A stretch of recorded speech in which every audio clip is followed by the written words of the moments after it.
CIS Valley, votre partenaire informatique spécialiste du cloud, vous présente le Club Éco d'Objectif Aquitaine.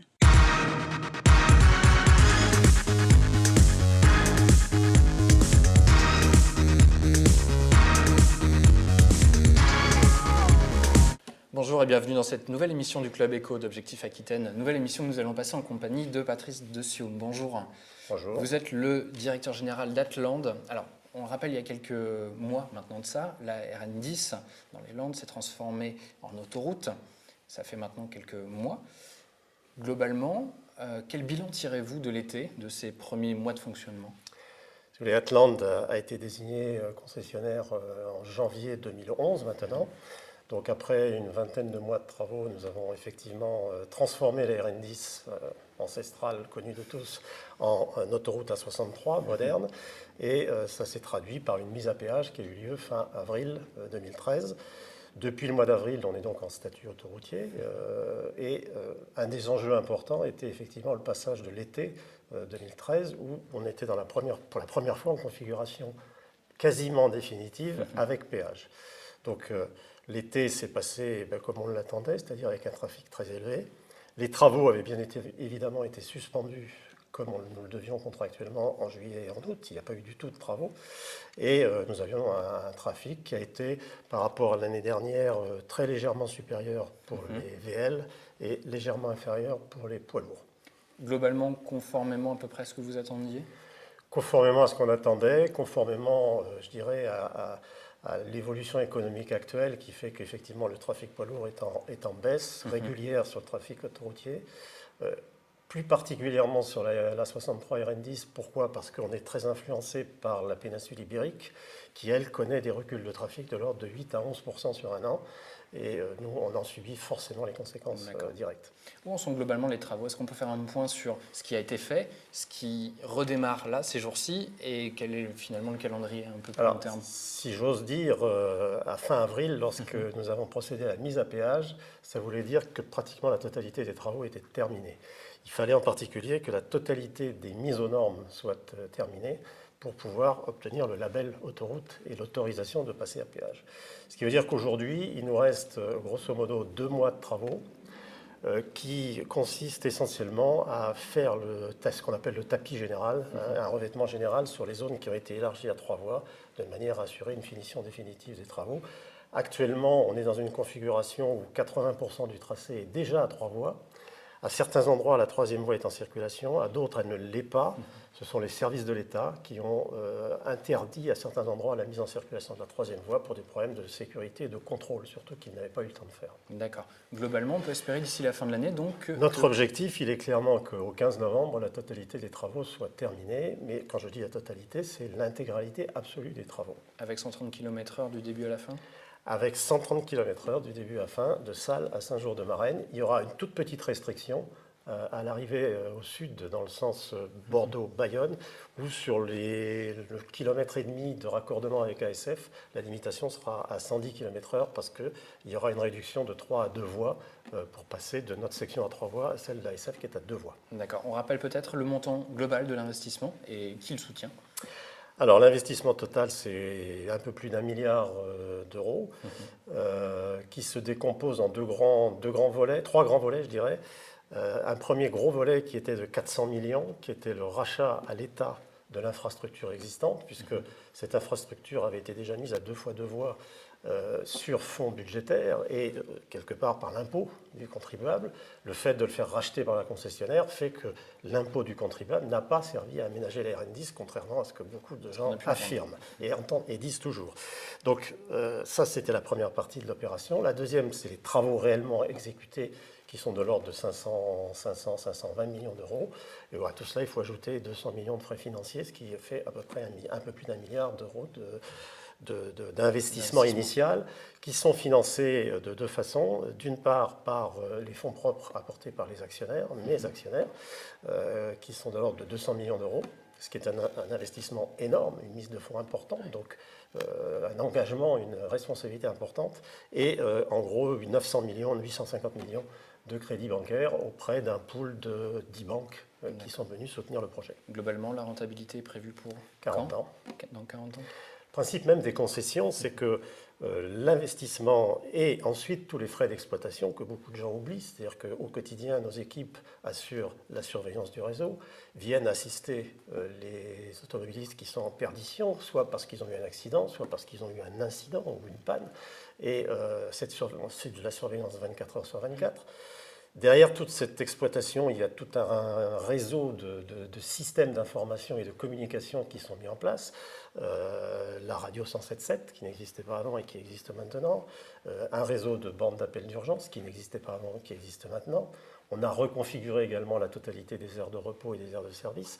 Donc tous ces investissements sont maintenant terminés. Et dans les coûts qu'il convient d'amortir, il y a donc l'investissement à 1 milliard et des poussières, les frais d'exploitation récurrents pendant 40 ans, et puis très vite, et ça aussi beaucoup de gens l'oublient, c'est qu'au bout de 7 à 8 ans, il convient de remettre en état les chaussées qui vont s'user, avec le trafic, en particulier avec le trafic poids lourd important que nous avons. Et tous ces travaux d'entretien et de maintenance, eux aussi, il faut les financer. Et en fait, le plan de financement, il est élaboré pour que les investisseurs aient sur la durée des 40 ans une rentabilité qui est de l'ordre de 7 à 9 %, ce qui est une rentabilité tout à fait classique dans une opération de ce type. D'accord. Pendant l'été, certains riverains de la RN10 ont expliqué qu'ils avaient constaté, et certains chiffres à l'appui, que le trafic poids lourd avait nettement augmenté sur la RN10, les routes départementales, passant notamment par certaines communes. Globalement, quel est votre point de vue ? Notre point de vue, il est qu'on s'attendait tout à fait à cette situation, puisque la volonté des pouvoirs publics, de l'État et des politiques a été de faire en sorte que cette section de l'ancienne RN10 transformée en A63, 100 km à peu près. 104 km pour être très précis, soit sous un système de péage dit ouvert. Ce qui veut dire que vous avez 2 barrières de péage, une presque au sud et une presque au nord. Vous payez lorsque vous traversez la barrière de péage et tous les autres échangeurs sont libres de péage. C'est-à-dire qu'on rentre, on sort, on rentre, on sort. On peut faire par exemple le trajet Mimizan d'Axe en faisant Mimizan La Bouère Castets, Castets-Axe, sans acquitter un centime puisqu'on ne traverse pas une barrière de péage.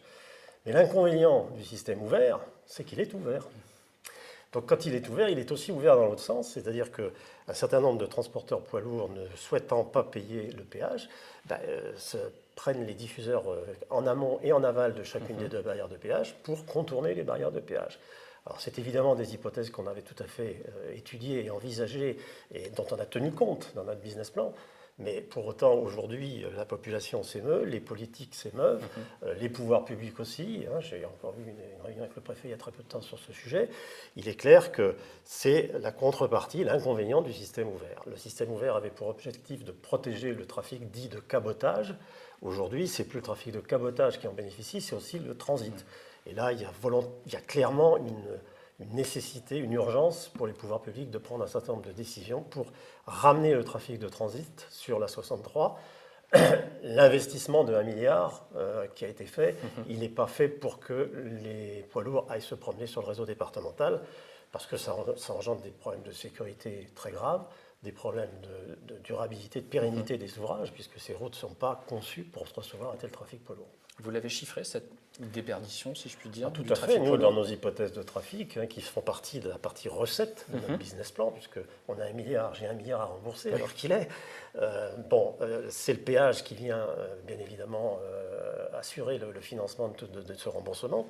Et bien évidemment, dans nos hypothèses de recettes, nous avions fait des hypothèses de trafic, et nous avions particulièrement tenu compte des possibilités de fuite, c'est comme ça qu'on les avait appelées, aussi bien à la barrière sud qu'à la barrière nord. Elle est de combien, cette fuite? Elle est très différente selon les poids lourds, selon les VL. On l'avait estimé pour les VL autour de 15 à 20%, et elle serait plutôt inférieure aujourd'hui, parce qu'on a une typologie de trafic assez particulier, de trafic de transit estival en particulier, et ces gens-là ne perdent pas leur temps à aller se promener sur les routes latérales quand ils ont besoin d'aller très rapidement dans leur lieu de villégiature. Par contre, sur les poids lourds, on était entre 5 et 10%, et c'est aujourd'hui ce que l'on connaît. D'accord, très bien. Pour finir, j'aimerais que vous entendre sur la question de la LGV, ligne à grande vitesse. Le report est acté, on peut le dire maintenant, pour tout au moins sa branche Bordeaux-Pays Basque. Quel est votre point de vue, vous, en tant qu'Atland, là-dessus ? En tant qu'acteur du transport en France, hein, puisque il y a cet éternel débat entre le fret ferroviaire, le fret routier, il est clair que une ligne ferroviaire pourrait être considérée comme une concurrence à une voie autoroutière. Aujourd'hui, on n'est pas encore dans cette situation-là, puisque le fret ferroviaire, effectivement, ne remplit pas du tout les objectifs qui pourraient être supposés atteints, et on en est très très très très loin même. Ceci dit, est-ce qu'il faut faire une LGV? Il y a d'abord un problème de financement qui est évident, donc je ne connais pas bien sûr la clé de tout cela, mais il est clair que c'est un financement énorme. Pour un besoin qu'il est toujours difficile de quantifier de façon précise. On est sur des projets à très long terme aussi, donc qu'il y ait un besoin à terme de faire quelque chose, ça me paraît à peu près une évidence, mais je crois qu'il y a un consensus là-dessus, qu'il faudra forcément réaménager. Est-ce que c'est une urgence? Probablement pas, et c'est un peu ce que la commission Mobilité 21 a retenu, c'est que ce n'est pas une des premières urgences et que ça a été reporté un peu plus tard. Bon, voilà, après...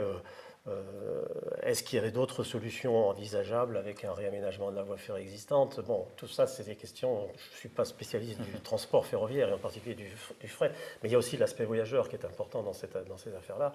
Et il est clair que je n'ai pas les éléments pour être plus précis que cela, mais bon, ça me paraît raisonnable, et là c'est le citoyen qui parle, que ce projet soit un petit peu reporté, parce qu'à mon avis, il y a sûrement d'autres urgences.